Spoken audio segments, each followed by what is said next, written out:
तव कथामृतम तप्त जीवनम कविभिरीडितं कल्मषापहं श्रवणमंगलम श्रीमदाततं भुवि गृह्णन्ति भूरिदा जनाः।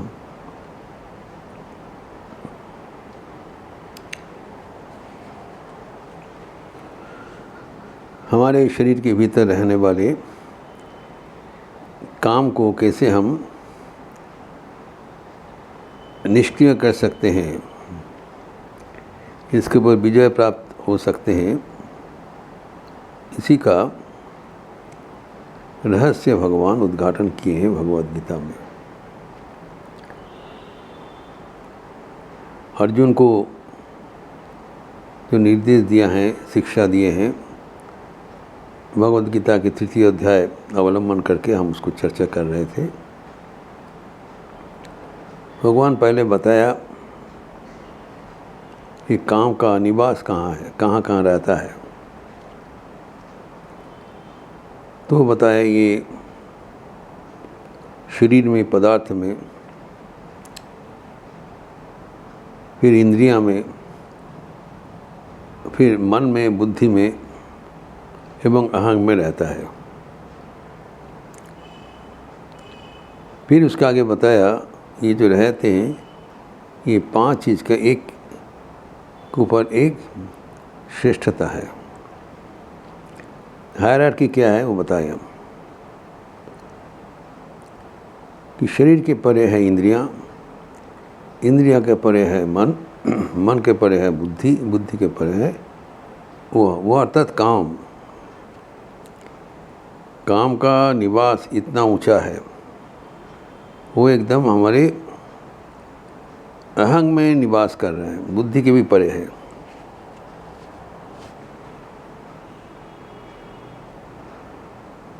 ये बताया भगवद गीता के 3 अध्याय का 42वां श्लोक में। इंद्रियाणि पराण्याहु इंद्रियेभ्य परं मनः मनसस्तु परा बुद्धि जो बुद्धि परतस्तु सह। अर्थात सह मतलब काम बुद्धि की भी परे हैं, ये समझना जरूरी है।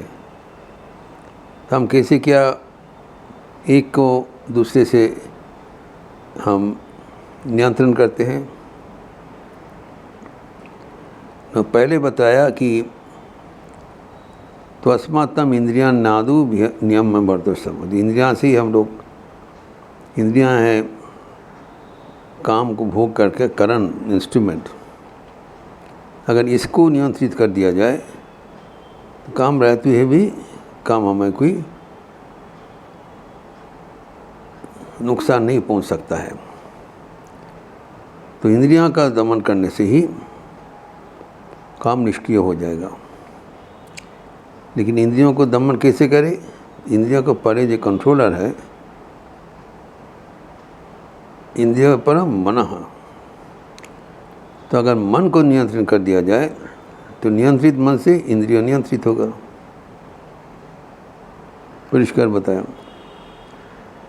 तो इंद्रियों को दमन करने से ही काम डिफंक्ट हो जाएगा, काम करने का कारण नहीं होगा, रहने दीजिए काम। लेकिन इंद्रियां को दमन करना आसान नहीं है। उसको कैसे करेंगे? मन को। तो मन को नियंत्रित करना चाहिए। मन को नियंत्रित करना का मतलब है मन को शांत रखना चाहिए। मन अगर चंचल रहेगा एवं मन में नाना प्रकार कामना बसाना रहेगा तो वो अशांत मन से हम इंद्रियों को दमन करना संभव नहीं है। तो इंद्रियों का नियंत्रण करने के लिए मन का शक्ति वृद्धि होनी चाहिए। मन का शक्ति तभी बढ़ेगा जब मन शांत हो जाएगा। तो मन अगर एकाग्र हो जाए, शांत हो जाए, तब उसमें मन का शक्ति अनंत हो जाता है और वो एकाग्र चित्त होने से हम जीवन में कई जगह में सफल हो जाते। इसीलिए स्वामी विवेकानंद कहते secret of concentration, secret of success is the concentration of mind. जीवन में सफलता का रहस्य मन की एकाग्रता। सो मन को एकाग्र करने के लिए हम जानते हैं, हम नियमित रूप से जप ध्यान करना पड़ेगा, प्रार्थना करना पड़ेगा। तो मन का शक्ति अगर बढ़ जाए, उससे मन इंद्रिय नियंत्रित होगा। अगर मन चंचल हो, वो मन को नियंत्रण कैसे करे? उसके ऊपर बैठे है बुद्धि। बुद्धि है विचार शक्ति। मन जब संसार की ओर जाते हैं तब मन को समझाना पड़ेगा, विचार करके देखना पड़ेगा मन जिसकी ओर आकर्षित हो रहा है वो सही है या गलत है। ये जो जांच, जो सत और असत की जांच, जो टिकने वाला है और जो बदलने वाला है, ये जो फ़र्क ये मन ही बता देगा। उस अंश को कहा जाता है विचार।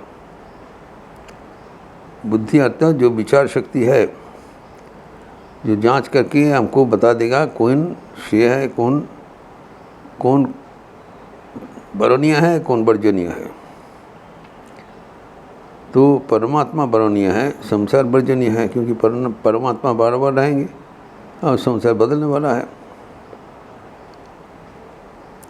तो बुद्धि अगर हम प्रयोग करें तब मन नियंत्रित होगा, और नियंत्रित मन से इंद्रियां नियंत्रित होगा।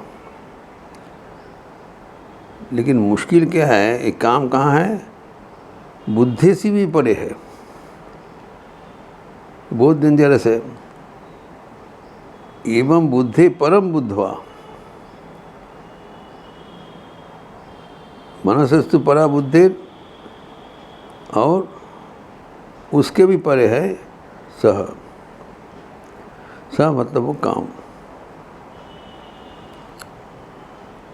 तो ये जो अगर हमारा जांच है वो बता दे, विचार बता दे क्या ठीक है क्या विठीक है, वो हम जानने पर भी उसको पालन करने में असमर्थ ही हो जाता है। कारण अहंग में वो काम बैठ गया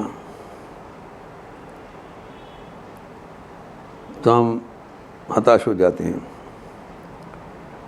राम जी बताया दुर्योधन का असहाय अवस्था। उन्होंने कहा उनका बल बुद्धि में कहीं पर कमियां नहीं था, लेकिन ये काम उनकी बुद्धि के पीछे जाके बैठ गया, उसके सब सर्वनाश कर दिया।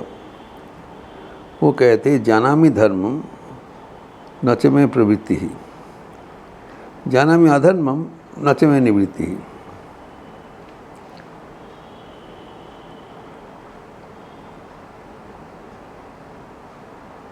माया ऋषि के जो युधिष्ठिर थे ना, यथा निजुक्तोस्मि तथा करोमि। हमारा दिल में बैठ के ये दुर्जय काम हमें जैसे प्ररोचित कर रहा है वो हमको मजबूर होकर करना पड़ रहा है। अर्जुन ने पूछा था अत केन प्रयुक्त यम पापम चरति पुरुषो, जो व्यक्ति पुरुष पाप आचरण मजबूर होकर क्यों करना पड़ता है? तो भगवान ने उत्तर दिया था काम ऐश क्रोध ऐश रजोगुण समुद्भवी। काम ही महापापी है, हमें गलत मार्ग से प्ररोचित करता है। तो पाप को कैसे हम मुकाबला करें, उसी का ना चर्चा हो रहा है। तो पाप का निवास है बुद्धि के भी पीछे। तो इसीलिए इसको जानना बहुत ज़रूरी है, विश्लेषण इतना ज़रूरी है, बहुत महत्वपूर्ण विचार है कि हम काम को कैसे मुकाबला कर सके। काम तो हटा नहीं पाएंगे, जब तक हम जिएंगे काम हमारे साथ रहेगा। तो हमें ये तकनीक, ये शैली सीखना पड़ेगा कि काम को साथ रहते हुए भी कैसे काम को निष्क्रिय करके रखा जाए। जैसे सांप है, सांप बहुत खतरा है, सांप के साथ में रहना बहुत विपज्जनक है।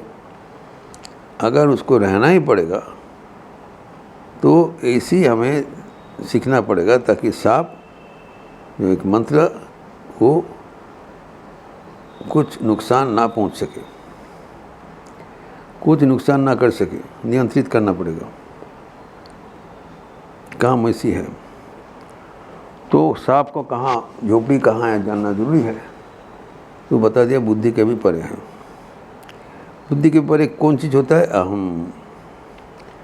हमारी जो अंतःकरण है वह है इंद्रियां के भीतर है मन, बुद्धि, अहंकार। मन के परे है बुद्धि, बुद्धि के परे है अहंकार, ईगो। अभी अहंकार का दो अंश है, एक जड़ अंश, एक चेतन अंश। अहंकार चेतन है, अहम हमारा स्वयं जड़ नहीं है, प्रकृति जड़ है। लेकिन प्रकृति के साथ रहते हुए अहंकार जब अपने प्रकृति को दास मान लेता है, प्रकृति के साथ संबंध जोड़ लेते हैं, तब वो अहंकार में भोग की इच्छा आ जाती है। और वो अहंकार जब परमात्मा के साथ संग में, परमात्मा के साथ संपर्क जोड़ लेते हैं, तब उसे वैराग्य पैदा होता है, वो प्रकृति को जीत लेता है। जब अहंकार के भीतर काम का निवास है, तब वो संसार के ओर उसको खींच लेते हैं और अपना जो चेतन अंश वो भूल जाते हैं, अपने को जड़ मानते हैं। जड़ मानते हुए वो जो उनका जो सुख वो प्रकृति से लेना चाहते हैं। लेकिन जब वो अपना चेतन अंश मानते हुए परमात्मा के साथ संयुक्ति करेगा, तब उनका जो सतत सुख है वो प्राप्त हो जाएगा। तब प्रकृति उनके लिए अवान्तर हो जाएगी। प्रकृति के साथ उनको कोई मतलब नहीं है। When we realize our intrinsic nature, सच्चिदानंद, अनंत आनंद अगर हमारा भीतर में है, वो अगर हम अनुभूति में लाएं, तब दूसरा कोई जागतिक आनंद हमें प्ररोचित नहीं करेगा। जम लब्ध्वा चापरम लाभम मन्नति नदिकम तथा, अगर वो परम सुख हमें मिल गया परमात्मा का, तब जागतिक सुख हमें प्रलोभित नहीं कर पाएगा, आकर्षित नहीं कर पाएगा। तो ये जब अवस्था होगा, तब हमारा वो देखना पड़ेगा अहंकार जो जड़ अंश है, चेतन अंश है। अहंकार जब अपने को चेतन अंश से जुड़ जाते हैं, तब और उनका जड़ अंश हो जहाँ पर काम बैठे उसको आकर्षित नहीं कर पाएगा। तो ये सूक्ष्म विश्लेषण है। काम वहाँ तक घुस गया, एकदम भीतर में पहुँच गया और वहाँ से ऑपरेट कर रहे हैं। हमें क्या करना पड़ेगा? हमें भी हमारे बुद्धि के परे जाके अहंकार में, स्वतः में, स्वयं में काम का जो प्रभाव है उसको निष्क्रिय करना पड़ेगा, मानते हुए कि मैं परमात्मा का हूँ, मैं जड़ नहीं हूँ। ऐसी चिंतन करने से तब हमारे मन ईश्वरमुखी हो जाएगा, संसारमुखी नहीं होगा। तभी हम काम को निष्क्रिय करने में समर्थ होंगे। इस प्रसंग का और भी विस्तार करने के लिए हम अगले दिन चर्चा करेंगे। ओम शांति शांति शांति। हरि ओम तत्सत। श्री रामकृष्णार्पणमस्तु। आज मंगलवार के अवसर है, संध्या आरती के उपरांत हनुमान चालीसा गीत होगी। आप सबका स्वागत है। अच्छा रहिए, स्वस्थ रहिए, आनंद में रहिए। नमस्कार।